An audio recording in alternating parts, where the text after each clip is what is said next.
తులారాశి వాళ్ళకి అష్టమ గురుడు యొక్క ప్రాబ్లం వల్ల 2025వ సంవత్సరంలో మే నెల వరకు ఎలాంటి విషయాల్లోనూ వృత్తి వ్యాపారాల్లో రాణింపు లేకపోవడము, ఉత్తీర్ణత లేకపోవడం, విద్యార్థులకి ఎన్నో సమస్యలు వేధిస్తూ ఉన్నాయి ఇప్పుడు కూడా. అయితే ఈ గురుడికి అధిదేవత ఎవరు అంటే మహాదేవుడు, అంటే పరమేశ్వరుడు శివుడు.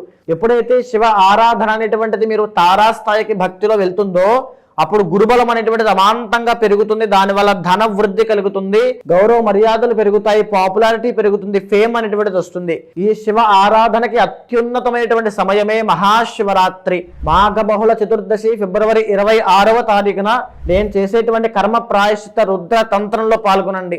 మనం పడేటువంటి ప్రతి కష్టానికి కర్మనే కారణము.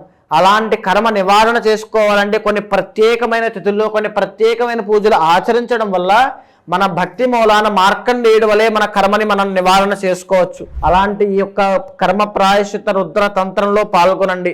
ఎస్పెషల్లీ తులారాశి వాళ్ళు పాల్గొనడం వల్ల గురుబలం పెరుగుతుంది. మీరే కాదు, మీ యొక్క కుటుంబ సభ్యులకు కూడా తెలియజేయండి. ఈ కార్యక్రమంలో పాల్గొన్న ప్రతి ఒక్కరికి కూడా తీర్థము, ప్రసాదము, స్వామివారి యొక్క ప్రసాదంతో పాటుగా దృష్టి నివారణ యంత్రములు, రక్షలు ఇవ్వబడతాయి.